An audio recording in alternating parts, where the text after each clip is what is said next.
I want a divorce. 3 words that shattered my world on an ordinary Tuesday morning, delivered between sips of the coffee I'd made him every day for 20 years. My name is Serenity, and 3 months ago, my husband and I celebrated our 20th wedding anniversary at the Ritz. Today, Trey sits across from me at our kitchen island, telling me he's in love with my 19-year-old cousin. Say something, Lal, he prompts, checking his Rolex, the one I bought him last Christmas. How long? My voice sounds foreign, like it's coming from somewhere else. Does it matter? It matters to me. I grip my coffee mug tighter, anchoring myself to something solid. 6 months. He won't meet my eyes. Since the Labor Day barbecue. The mug slips from my hand, shattering against the marble floor I'd picked out during our renovation last spring. Coffee spreads like a dark stain across the white tiles. Noelle, I whisper her name. She's barely older than the wine in our cellar. Age is just a number. He actually says this with a straight face. We didn't plan this, Serenity. It just happened. I flash back to Labor Day, Noelle showing up in that tiny sundress, all legs and golden hair, the way she kept touching Trey's arm when she laughed, how she lingered in the kitchen while he mixed drinks. You've been sleeping with her in our home? The guest house, actually. He has the audacity to look relieved, like confessing has lifted some great burden. Mary helped set it up for her last month. My mother-in-law? Of course. Mary never thought I was good enough for her precious son, even after I helped put him through business school, even after I turned our modest inheritance into a real estate portfolio that tripled our net worth. When were you planning to tell me about my cousin living in my guest house? We were trying to find the right time. He stands up, straightening his tie. Look, I have a meeting at 9. Can we discuss logistics later? I've already talked to a lawyer about division of assets. The room spins. I steady myself against the counter, bile rising in my throat. Get out! Serenity, get out! He leaves, just like that. 20 years reduced to a 10-minute conversation, and the sound of his BMW pulling out of our driveway. I spend the next hour vomiting in our ensuite bathroom. Then I lie on the cool tiles, staring at the ceiling I'd had hand-painted with gold leaf last summer. My phone buzzes repeatedly, missed calls from clients, texts from my assistant about today's design consultation. Around noon, the doorbell rings. I ignore it, but Mary has a key. I hear her heels clicking on the hardwood. Serenity? Her voice drips with fake concern. Darling, are you here? I find her in the kitchen, tisking at the broken mug and dried coffee still on the floor. Oh, you poor thing. She opens her arms for a hug I don't accept. Trey told me everything. These things happen, dear. Sometimes marriages just run their course. Get out of my house, Mary. Now, now. She perches on a bar stool like she owns it. We need to discuss arrangements. Noelle needs a proper place to stay, and that guest house is perfect for a fresh start. I stare at her, this woman who helped orchestrate my humiliation. The guest house is my property. Community property, dear, and Trey wants Noelle close. She stands, smoothing her designer skirt. I've already had the locks changed, just trying to make this transition easier for everyone. She leaves me standing there, surrounded by the wreckage of my marriage. Through the window, I catch a glimpse of Noelle in the garden, wearing one of my sun hats, watering my roses like she belongs there. My phone buzzes again. It's Eliana, my best friend and real estate lawyer. Where are you? Missed our lunch. Everything okay? I text back with trembling fingers. Need you? Emergency? Then I walk to my home office and unlock the safe behind my degrees. Inside is every financial document, every contract, every piece of paper that built this life Trey and Noelle think they can just step into. My reflection catches in the window, mascara streaked, hair a mess, designer dress wrinkled. They think I'm done, a middle-aged wife, easily discarded. They don't know who I used to be before I became Mrs. Trey Newman. They're about to find out. I pick up my phone again and dial a number I've kept for emergencies. Peter, it's Serenity. I need your services. How fast can you start surveillance on 2 people? The first tears I've shed all day finally fall, but they're not tears of grief. They're tears of rage. And rage, I'm discovering, burns much hotter than love ever did.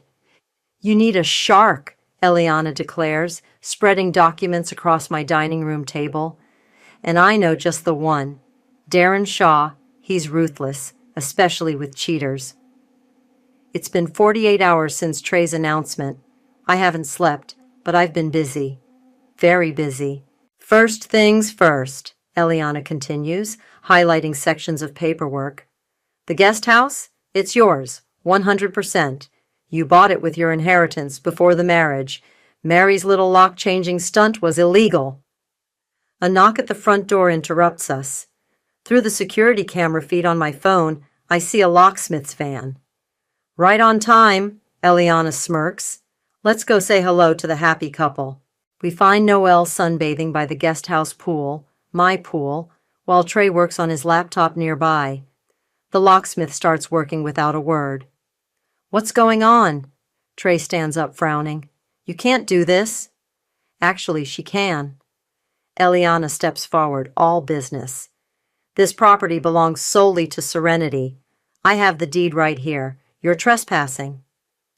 Noelle sits up, adjusting her bikini, one I recognize from my own closet. But Mary said... Mary lied. I cut her off. You have 1 hour to pack your things and leave. This is ridiculous.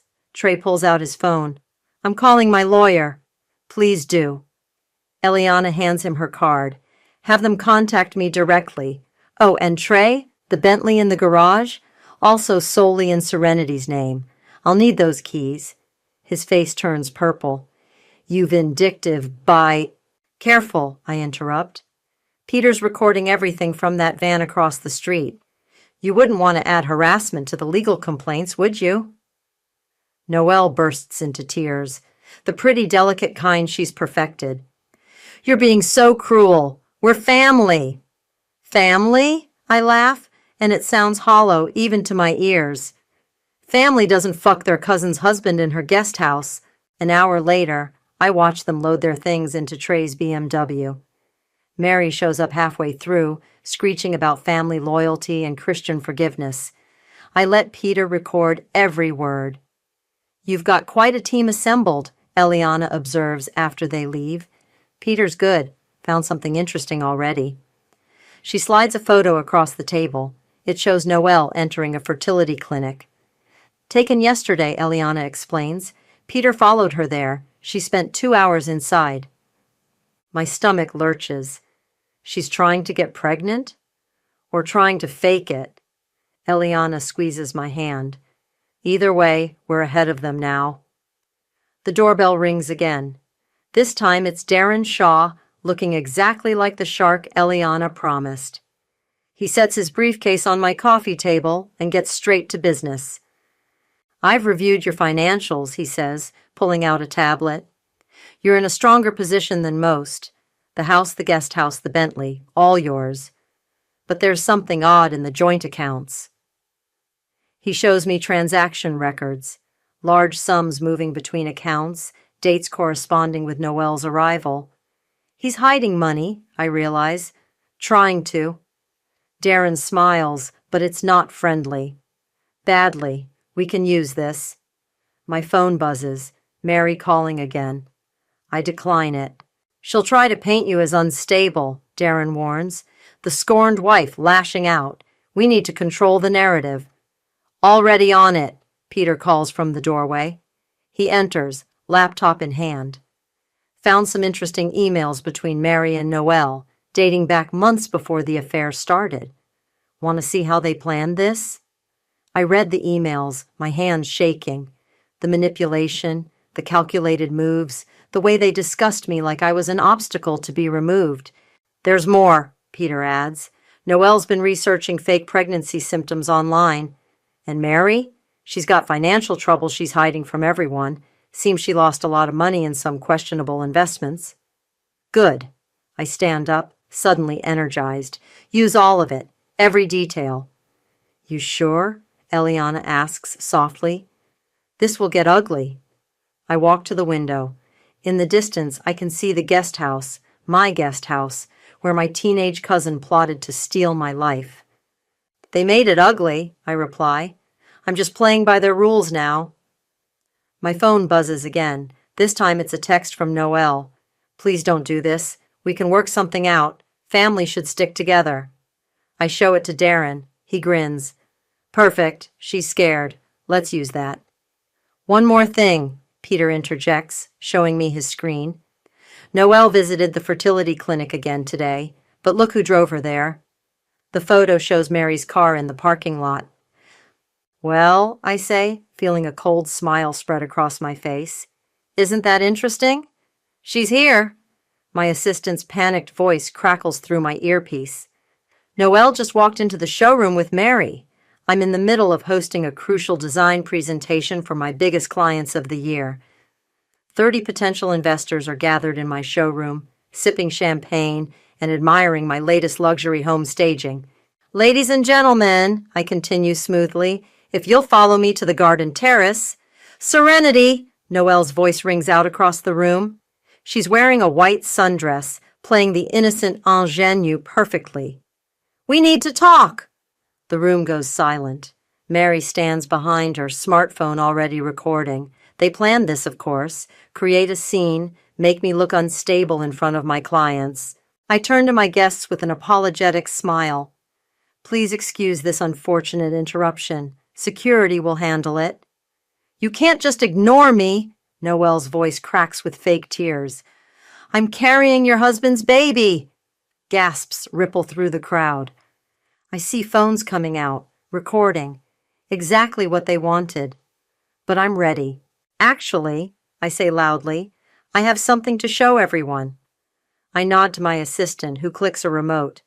The massive presentation screen lights up with security footage from the fertility clinic. This is from yesterday. Notice the timestamp. The footage shows Noelle and Mary entering the clinic. Then, clear as day, Noelle's voice. I need to buy more pregnancy tests. The ones I've been using aren't convincing enough. Mary's face goes pale. Noelle freezes. And this, I continue, clicking to the next clip, is from their consultation room. Thank you, Peter, for being so thorough with the audio. Mary's voice fills the room. We need to move faster. Once she thinks you're pregnant, Trey will transfer the retirement funds. Just stick to the plan. The crowd murmurs. Several people are still recording, but now their phones are pointed at Noelle and Mary. Security, I call out pleasantly. Please escort these women out, and make sure to get copies of everyone's videos. My lawyer will need them for the fraud case. As they're led away, Noelle screaming about family betrayal, I turn back to my clients.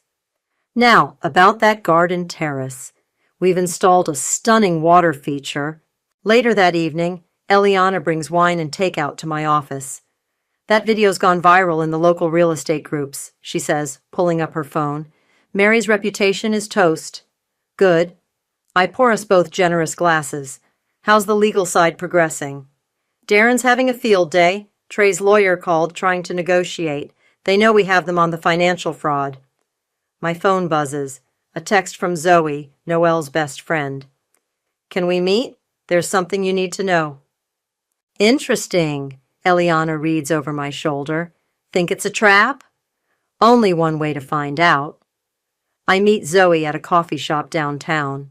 She looks nervous, fidgeting with her cup. Noelle's been lying, she blurts out, about everything. She and Mary planned this months ago. They found out about Trey's retirement account and decided to take it, I finish. I know. No, it's worse.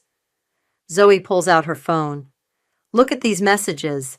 They're going after your business next. Mary's been contacting your clients, telling them you're having a breakdown. I scroll through the screenshots, my blood boiling. Why are you showing me this? Zoe looks down. Because Noelle tried to do the same thing to my sister last year, with her husband. She has a pattern. Back home, I forward everything to Darren and Peter. Then I do something I've been avoiding. I watch my wedding video. 20 years ago, I promised to love and cherish Trey forever. In the video, Mary stands behind us, beaming with pride. Noelle, just a child then, throws flower petals. My phone rings. It's Peter. "You need to hear this," he says without preamble.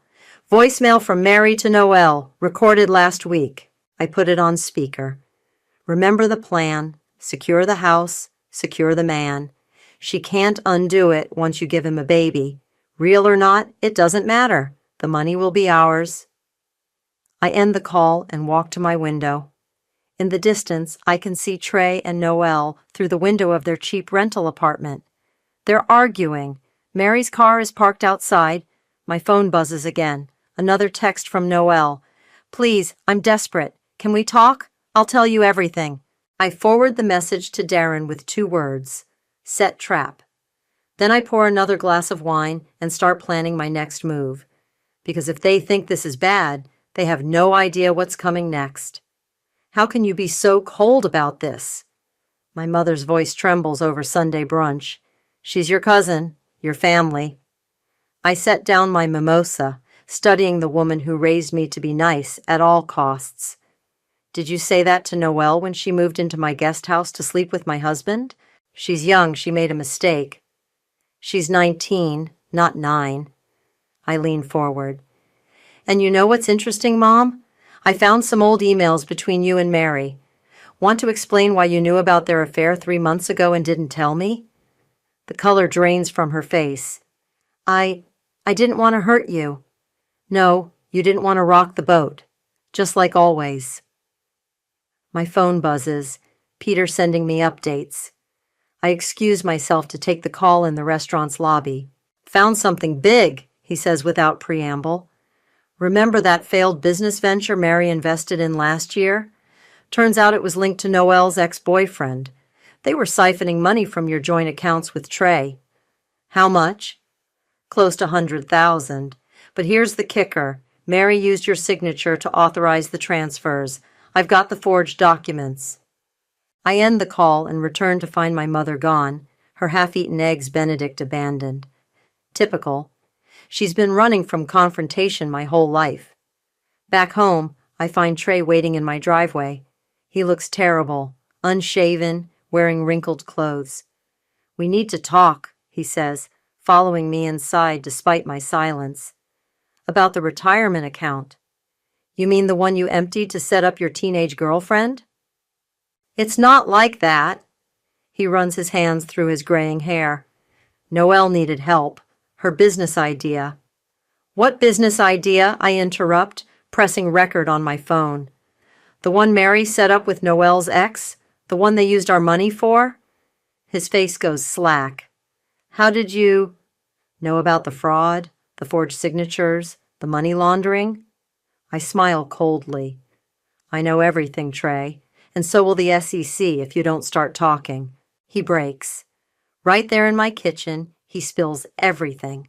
How Mary convinced him I was going to leave him. How Noelle played on his insecurities.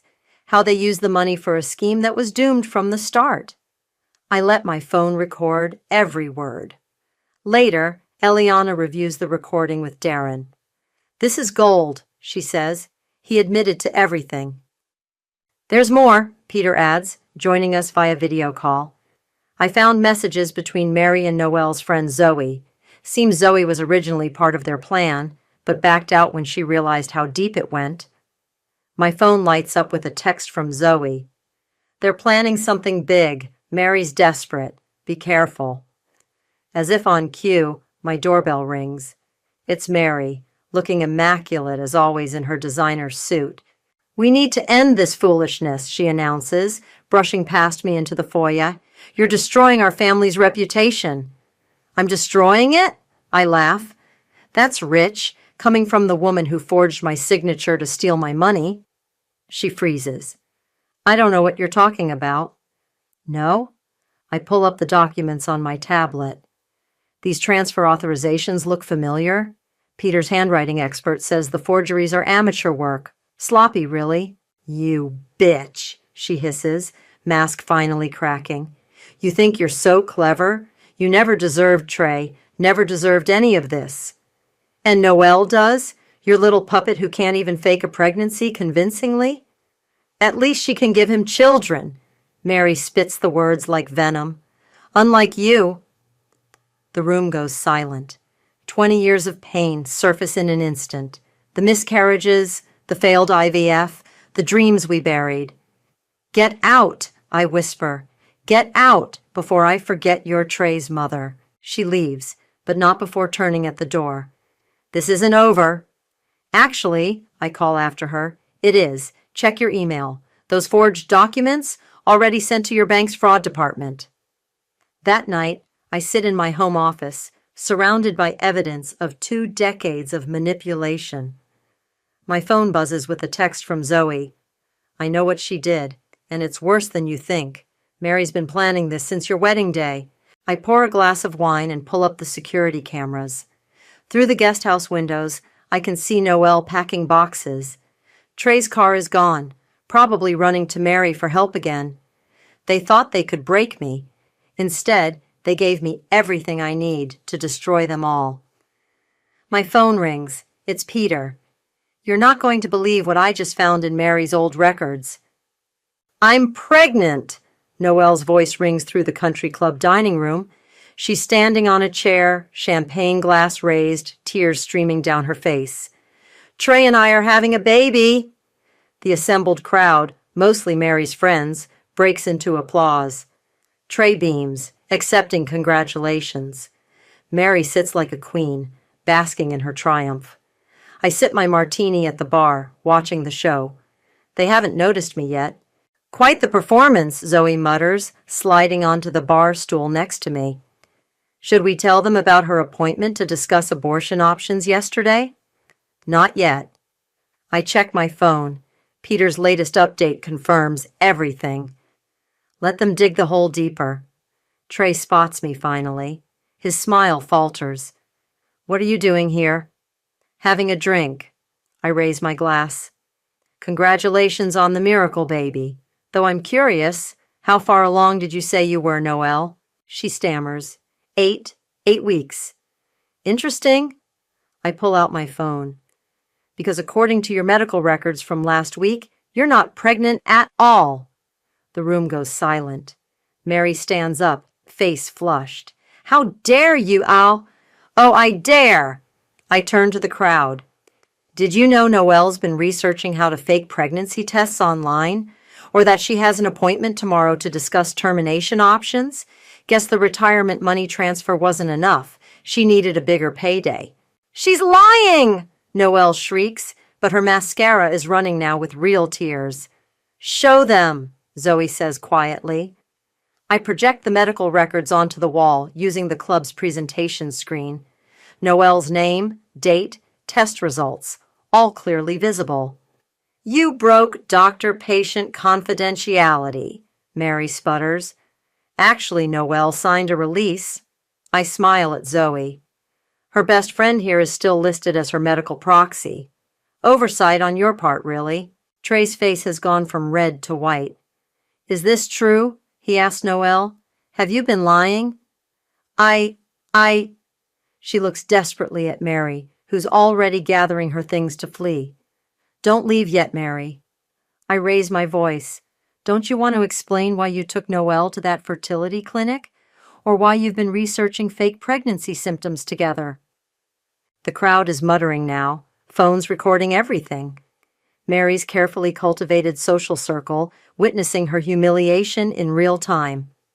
While we're all here, I continue, let's discuss the retirement accounts. Trey, want to tell everyone what you did with our savings? Or should I play the recording? This is a private matter, he growls. Nothing's private anymore. I stand up, addressing the room. My husband and mother-in-law conspired with my teenage cousin to steal my money, fake a pregnancy, and try to take my home. But please, don't let me spoil the celebration. Noelle runs from the room sobbing. Trey follows, calling her name. Mary sits alone at her table, her social circle already dispersing with whispers and sideways glances. That was brutal, Zoe says admiringly. I'm not done. I check my watch. In about 30 seconds. Right on cue, Darren walks in with a courier. Mrs. Newman, Legal documents for you to sign. I take the papers with a flourish, making sure Mary can see. The court order to freeze all accounts involved in the fraud investigation? Perfect timing. Mary finally breaks. You can't do this. That money. I needed it for... For what? I cross to her table. The gambling debts? The failed investment schemes? Or the 20 years of bitterness because your son married someone you couldn't control? She slaps me. The sound echoes through the now silent room. I don't flinch. Thank you for that. Peter, did you get it on camera? He emerges from behind a pillar, professional camera in hand. Every second, assault charges will look great in the court documents. I gather my purse. Oh, and Mary? The country club board meets tomorrow. I sent them everything. The fraud evidence, the fake pregnancy scheme, this lovely assault video. Enjoy your last dinner here. Outside, Trey is arguing with Noelle in the parking lot. She's screaming about promises he made, money he guaranteed her. Should we tell him about her ticket to Mexico? Zoe asks. The one she bought yesterday? No need. I watch as their relationship implodes in real time. Some things destroy themselves. My phone buzzes. Another update from Peter. Found Mary's old diary. You won't believe what she wrote about your miscarriages. I forward it to Darren with a simple message. Use everything. Because if they thought today was bad, tomorrow would be worse. Much worse.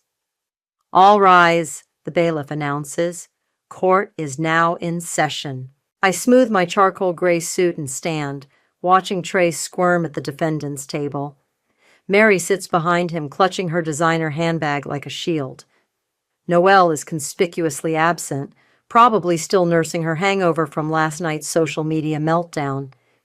Your Honor, Darren begins, we're seeking immediate injunctive relief. The defendants have demonstrated a pattern of financial fraud and harassment. Objection, Trey's lawyer interrupts.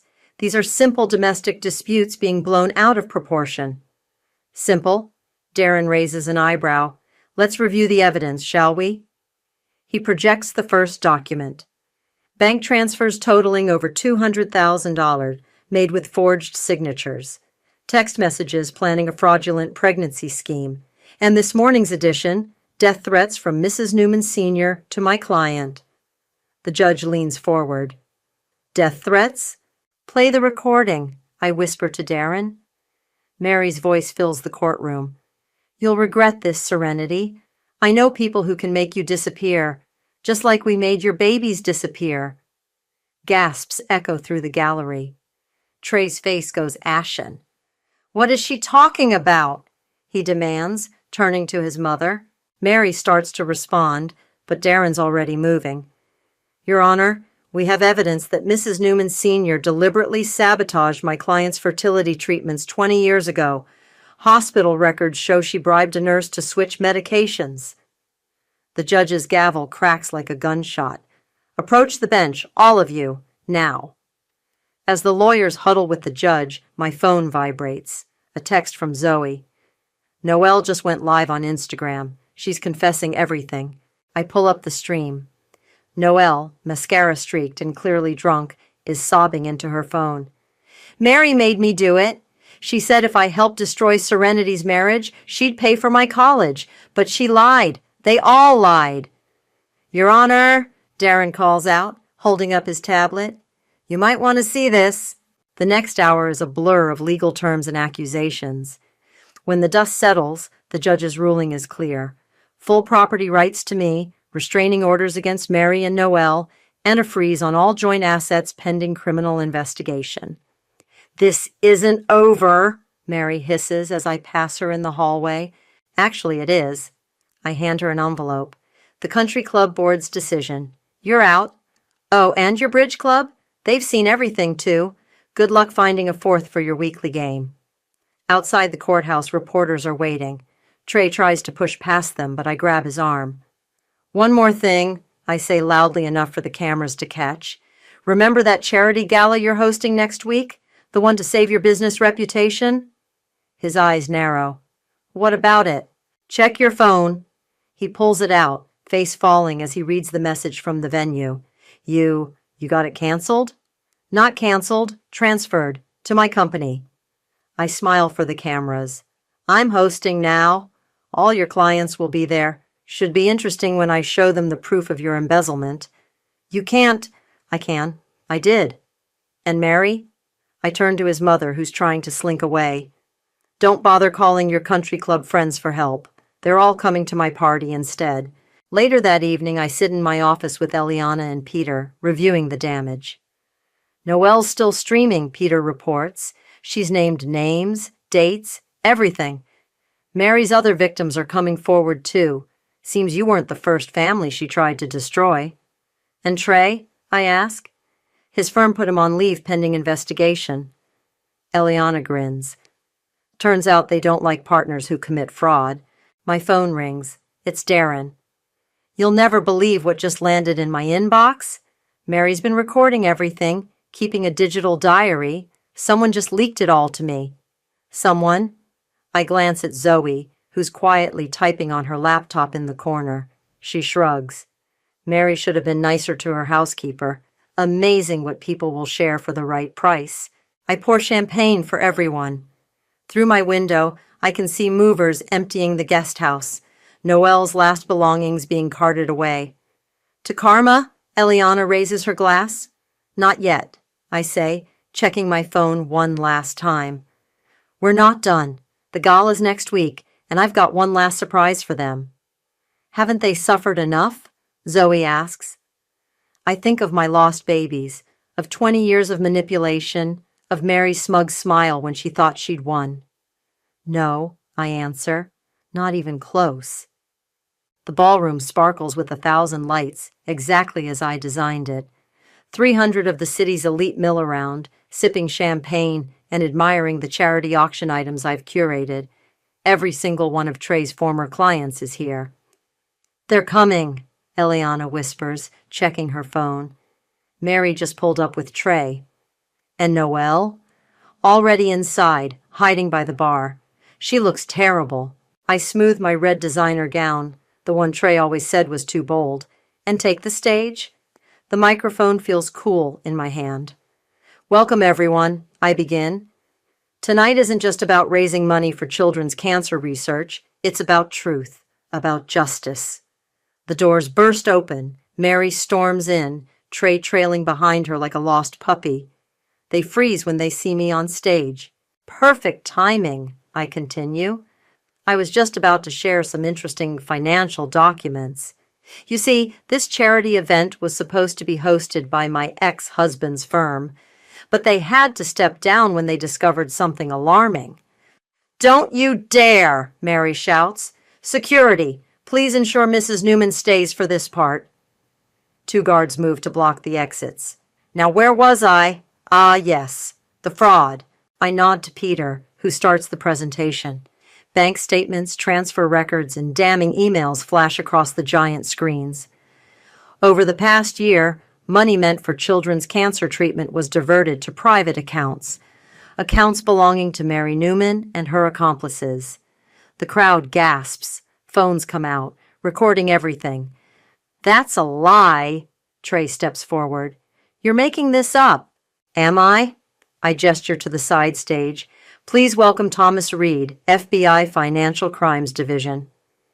A man in a dark suit steps forward, badge glinting. Mr. Newman, we've been investigating your mother's charity schemes for months. Ms. Newman here helped us connect the final dots. Mary crumples into a chair, her perfectly maintained facade finally cracking. Noelle emerges from her hiding spot, mascara already running. While we're here, I continue, let's discuss the fertility clinic records. Mary, would you like to explain why you paid a nurse to sabotage my treatments 20 years ago? Or should I play the confession she recorded for us? You bitch, Mary snarls. You've ruined everything. No, you did that yourself. By the way, Noelle, that trust fund Mary promised you, the one you betrayed your family for, it never existed. She's been bankrupt for years, running pyramid schemes through charity events just like this one. Noelle rushes the stage, but security catches her. You promised, she screams at Mary. You promised me everything. Take them, Agent Reed signals his team. They move in with handcuffs. This is all your fault. Trey lunges toward me, but Peter intercepts him smoothly. Assault on camera? Peter tisks. Not smart. I watch as they're led away, Mary shouting about lawyers, Trey begging his clients not to leave, Noelle sobbing about betrayal. The crowd parts like the Red Sea, phones recording every moment of their downfall. And now, I turn back to the audience. Let's focus on what really matters. Our children's hospital needs a new cancer ward. Who's ready to donate? The event raises record amounts. Every former client of Trey's pledges to my new design firm instead. By midnight, Mary's entire social circle has publicly denounced her. Later, as the last guests leave, Eliana finds me on the balcony. That was brutal, she says admiringly. Brilliant, but brutal. They deserved worse. I sip my champagne. Did you see Peter's final report? About Mary's other victims? The other families she destroyed? Eliana nods. The FBI's building quite a case. My phone buzzes. A text from Zoe. Noelle's been picked up by her parents. They're sending her to rehab in Arizona. She told the FBI everything. Another message follows, this one from Peter. Found something in Mary's old records. There's one more secret you need to see. I forward it to Darren without opening it. Some truths can wait until morning. Through the ballroom windows, I watch the cleaning crew dismantling the event. Everything Trey and Mary built, every lie they told, every scheme they planned, all gone in a single night. To new beginnings, Eliana raises her glass. No, I correct her. To karma. My phone lights up one last time, a message from an unknown number. You think you've won? Watch your back. Some secrets stay buried. I delete it without responding. Let them threaten. Let them scheme. I'm not the same woman they tried to destroy. I'm so much worse. Guilty on all counts. The judge's words echo through the courtroom. Mary's shoulders slump as the verdict is read. Fraud, conspiracy, financial crimes. The list goes on. Each charge adds years to her sentence. I sit in the back row, watching justice unfold. Trey pleaded out months ago, turning on his mother to save himself. Noelle's testimony from rehab sealed their fate, but I stayed to see Mary's face when her world finally crumbled. Ms. Newman, the judge addresses me directly. Would you like to make a victim impact statement? I stand smoothing my skirt and approach the podium. Mary won't look at me. 20 years ago, this woman orchestrated the loss of my children. She bribed medical staff, falsified records, and watched me suffer through miscarriage after miscarriage.